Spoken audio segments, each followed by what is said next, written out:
I didn't miss me. Cue the eerie synthesizer, a flashlight beam cutting through dust, and that whistle that feels like it's breathing on the back of your neck. The X-Files wasn't just a TV show, it was a late-night ritual, a weekly dare to meet the unknown halfway. It smuggled horror into prime time, mixed it with dry wit, and made two federal agents feel like the last honest people in a country full of locked filing cabinets. Mulder and Scully weren't superheroes, they were stubborn. They kept asking better questions when the answers got inconvenient. That's the trick. The show didn't force you to believe, it made you want to look again. It taught you that light is useful, but shadow gives things shape. And for a series about monsters, conspiracies, and government ghosts, its weirdest power was always human. How two partners kept each other from tipping into fanaticism or cynicism. If that vibe hits your nostalgia receptors, tap like, subscribe, and ring the bell. We do this every week. Forgotten crossovers, vanishing characters, glorious flops, and all the glorious weird in between. Alright, evidence bags out, flashlights up. Let's open the case file on 15 of the strangest, smartest, most did they really do that facts behind the X-Files. 15. The Scully Effect was real. Representation didn't just make headlines, it moved real lives. Dana Scully, doctor, skeptic, pathologist, nudged thousands toward STEM by making competence look cool and curiosity look normal. She didn't debunk wonder, she disciplined it. The character's authority, lab coat, and steady tone made science feel like a natural habitat rather than a gated community. You can see her fingerprints on the wave of forensic procedurals that followed, and more tangibly, in classrooms and labs where viewers showed up because Scully gave them a template. The show taught us that belief without evidence is fantasy, but evidence without wonder is empty. Guidance counselors even reported students citing Scully when talking career choices, and science fairs saw posters with that familiar auburn bob taped in the corner like a patron saint of skepticism, which is why the episodes that pushed hardest against our comfort zones still linger like a ringing in the ears. 14. Home was so disturbing, Fox pulled it from reruns. Home is the episode you warn your friends about with a grimace and a nod. It opens like a nostalgic postcard, white picket fences, a baseball diamond, and then swerves into one of network TV's darkest alleys. The cinematography is elegant, the content is brutal. Fox shelved it from regular re-airings for years, and the legend only grew. Directors have since pointed to Home as a masterclass in tonal whiplash, sunlight and Americana weaponized to make the horror feel transgressive. The episode also sparked long debates about where art ends and exploitation begins, forcing viewers to confront why they watch scary stories at all. Even now, seasoned fans preface a rewatch with, "Are you sure?" After you've felt that chill. It only takes a single breathy note to put you right back in the mood. 13. The theme was a happy accident. Mark Snow's theme is part serendipity and part restraint. A delay effect, a simple motif, and that airy whistle timbre that feels like fog finding a hallway. There's no bombast. He leaves negative space, and your brain supplies the dread. Instantly you're in a damp basement office with a flickering desk lamp and a poster that dares you to hope. It's the perfect overture for a show where the loudest thing in the room is usually a theory.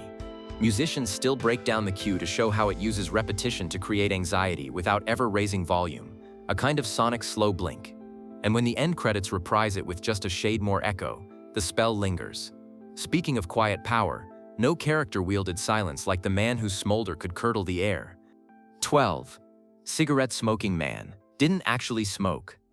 William B. Davis mostly used herbal cigarettes, awful to taste, perfect on camera, because even villains need lungs. The smoke wasn't about nicotine, it was iconography, a gray curl that meant the room was compromised. He rarely raised his voice, rarely moved more than necessary. The cigarettes did the talking. Every exhale was a thesis on control, a signal that the conspiracy wasn't out there in the fog, but in here, sitting down, making you doubt your own notes. And that restraint is why he endures. He's a bureaucrat made mythic, a paper pusher reimagined as a dragon whose breath is secondhand. It's menace by insinuation. Power in the X-Files is often a whisper with props. The names carry that same quiet charge. 11. The partners' names hide personal nods. Mulder came from Chris Carter's family, while Scully saluted the great Vin Scully. Even in their names, the show encoded its balance, belief with lineage, skepticism with clarity. You hear them together and you hear the premise. One pulls toward faith, the other toward proof, and the truth gets triangulated in the middle. That simple echo shapes how lines land. Mulder from Scully can sound like a warning or a promise depending on the case. Over time, the names became tonal instruments. Writers could tap them like notes to cue the audience's expectations. The series loved to tuck meaning into labels and numbers too, and once you notice a certain date, you start seeing it like graffiti in the margins. 1013 is everywhere for a reason. 1013, October 13. Carter's birthday became a production shibboleth and an on-screen Easter egg.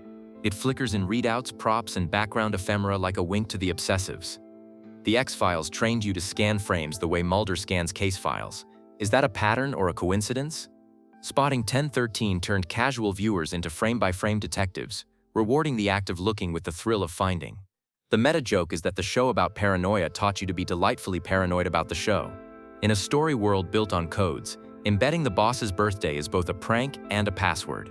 But some of the strangest signatures weren't printed. They were sweating inside rubber and glue under a manhole cover. 9. The Flukeman was written by the Flukeman himself. Season 2's The Host unleashed the Flukeman. Chalk-pale skin, lamprey mouth, sewer-born nightmare.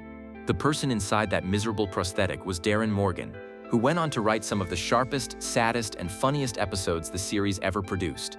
That arc is the show in miniature. The monster becomes the meta, and the guy dying in latex shows up later to tell jokes about death that make you cry. Morgan's scripts bend the tone without breaking it, letting the series mock its own tropes. Take the Monster of the Week, for example, while still landing real pathos. It proved the X-Files could be self-aware and sincere at once, a rare TV alchemy. Not all relics were latex, though. One lived on Mulder's office wall and kept disappearing. 8. Mulder's I Want to Believe poster kept getting stolen. A cheap UFO poster became a sacred object. It vanished, reappeared, got replaced, got guarded, and over time turned into the series' creed. For Mulder, belief wasn't comfort, it was risk. The poster distilled that risk into a single line you could hang above your desk like a dare. Fans hunted for the right version at comic shops and swap meets, comparing fonts and cloud patterns like art historians. Prop departments learned to keep spares under literal lock and key. The phrase became shorthand for the whole 90s push-pull between irony and sincerity. We knew wanting to believe made us vulnerable, and we wanted to anyway. But the world around that creed shifted dramatically when the series traded mist for sunlight. 7. Vancouver gloom versus LA sun. Why the big move? 5 seasons of Vancouver's mossy forests and wet pavement gave the show its nocturnal pulse. Then production moved to Los Angeles for season 6. And the palette brightened. Desert highways, big skies, sharp shadows. You'd think monsters melt in daylight.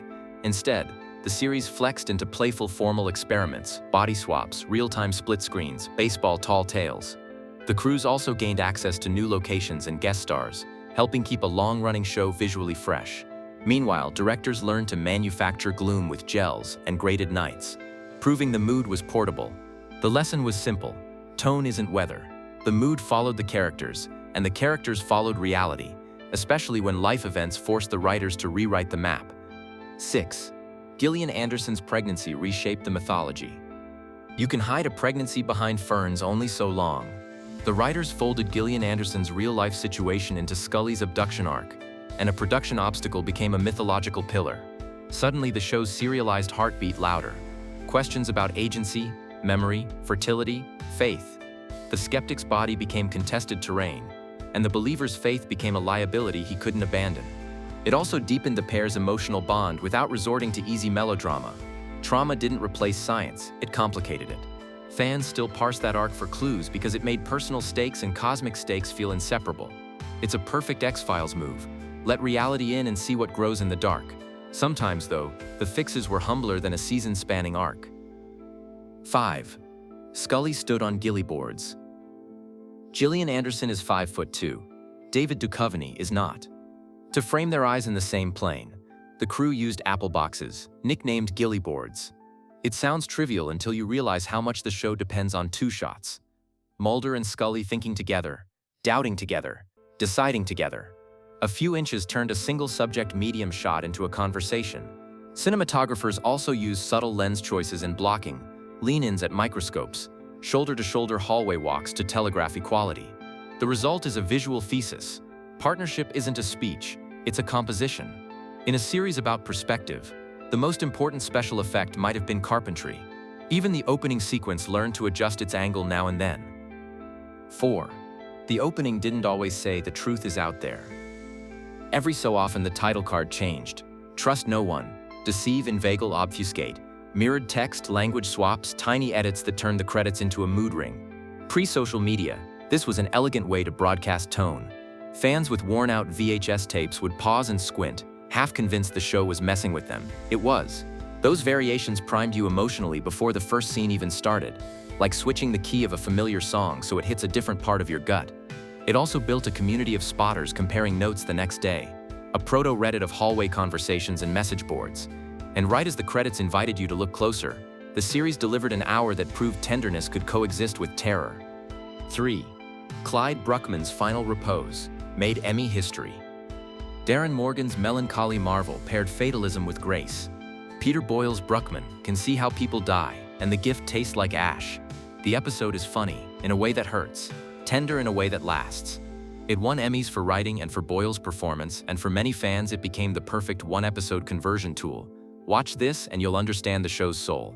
The script also gave Scully one of her most quietly luminous beats, an exchange that treats kindness like a counterspell against despair. It's the X-Files at its most humane. Monsters outside, mortality inside, and two agents trying to be gentle in a world that can't be fixed. From there, it's a short step to the moment when fiction brushed uncomfortably close to the future's headlines. 2. The Lone Gunmen pilot eerily foreshadowed 9/11. Months before September 2001, the Gunmen's short-lived spin-off aired a plot about a hijacked jet and a target in Lower Manhattan. It wasn't prophecy so much as grim extrapolation, but the overlap is chilling. In a series tuned to shadow governments and engineered narratives, this coincidence became a retroactive shiver. Reruns of that pilot took on a different gravity, and critics revisited how thrillers imagine the misuse of technology. The moment also reframed the parent show's paranoia, not as tinfoil hat fantasy, but as a wary literacy about power. If the X-Files taught us anything, it's that the scariest possibilities are logical extensions of what already exists. And with that, we reach the top case file, how a single guest role helped spark a television earthquake. 1. Drive helped create Walter White. Vince Gilligan's Season 6 thriller strapped Mulder into a car with Bryan Cranston, who played a man you pity and fear at once. Gilligan remembered that paradox when he later needed an actor who could believably travel from meek to monstrous without losing the audience. The dusty line from Mulder's passenger seat to a certain RV in Albuquerque is easy to draw. Look again and you'll notice shared DNA, sun-blasted landscapes, moral erosion under pressure, and a relentless clock. The casting insight wasn't just he's good. It was he can hold two truths at once. The X-Files didn't just inspire careers in science, it quietly incubated a revolution in prestige TV by proving the medium could love ambiguity. Here's why these facts matter. The X-Files didn't just stitch monsters to mythology, it fused craft to consequence. A theme you can whistle became shorthand for unease. An apple box made a partnership feel equal. A pregnancy became a plot engine. A stolen poster turned into a creed. Even the weather was story fuel. Through all of it, two people stood in the doorway between what we can prove and what we refuse to ignore, keeping each other honest. Conclusion. If this trip back into the basement office hit that warm, creepy sweet spot, stick around. We're building an archive of retro TV deep dives, vanished characters, doomed spin-offs, jaw-dropping crossovers, and the glorious flops we secretly loved. Hit like, subscribe, and share this with the friend who still won't step into a cornfield at night. New files open every week. Until then, keep your flashlight handy and your mind open. The truth is out there, and around here, we file it alphabetically.